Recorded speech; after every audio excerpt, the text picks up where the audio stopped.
Bonjour Enzo, je vais te raconter l'histoire du ballet. Regarde et écoute. On situe les débuts du ballet à l'époque de la préhistoire. En effet, les hommes préhistoriques utilisaient des branchages pour disperser les restes des repas ainsi que les cendres du feu. Le nom du ballet vient de l'ancien français balin, qui veut dire balai à genêt, qui vient lui-même du gaulois balano.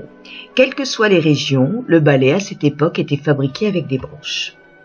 Au Moyen-Âge, les notions d'hygiène sont très rudimentaires et c'est à cette époque qu'on associe le ballet avec les sorcières. On lui donne des pouvoirs magiques et maléfiques.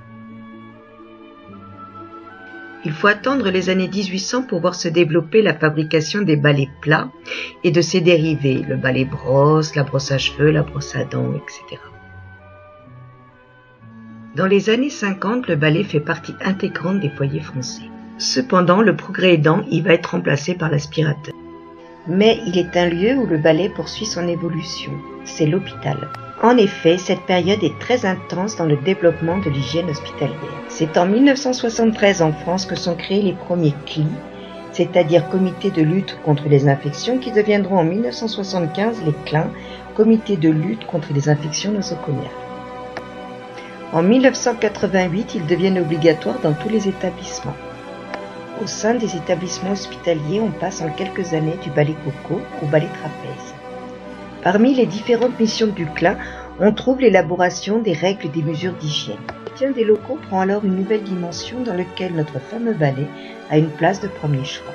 La technique est tellement efficace qu'elle est adoptée par toutes les collectivités où l'hygiène est indispensable. Allô? Droguerie du Camon? Oui, madame. Le balai à franges au cédar que vous m'avez vendu. Le mange-mouton. Où doit-on le brancher? Ah, on ne le branche pas, madame. On le réimprègne de temps en temps avec du dépoussiérant au cédar. Vous voulez dire qu'il détecte toute la poussière? Oui, madame. Non, qu'il attire toute la poussière? Oui, madame. Qu'il retient toute la poussière? Oui, madame. Et tout ça sans le brancher? Oui, madame, c'est un mange-mouton.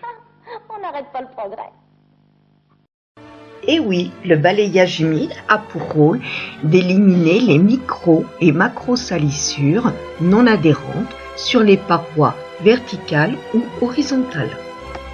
Le principe du balayage humide, c'est de fixer les salissures non adhérentes grâce au pouvoir électrostatique et agglutinant de la gaze. Bien sûr, Please fait merveille pour ôter la poussière, mais ce n'est pas tout. Avec Please, la poussière n'est pas simplement déplacée, elle reste sur le chiffon. Résultat, les meubles restent brillants plus longtemps. Mais c'est tant mieux parce que je ferai pas ça tous les jours. Please prend la poussière au piège. Mais qui utilise le balayage humide? Comme tu l'as vu tout à l'heure, les premiers utilisateurs du balayage humide, ce sont les ASH, agents de services hospitaliers. Et il est aussi obligatoire dans l'industrie alimentaire et dans l'industrie de haute technologie. Tu sais, tu peux même l'utiliser chez toi. Mais quand doit-on utiliser le balayage humide? Tous les jours. J'ai bien compris le pourquoi du balayage humide.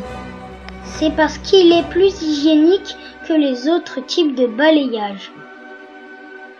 Tu as raison, le premier avantage du balayage humide, c'est qu'il est hygiénique, mais il est aussi économique, ergonomique et il garantit un travail efficace. Mais attention, pour que celui-ci soit réellement efficace, il ne faut jamais soulever le balai ni retourner en arrière. Merci beaucoup. J'ai tout compris. À plus.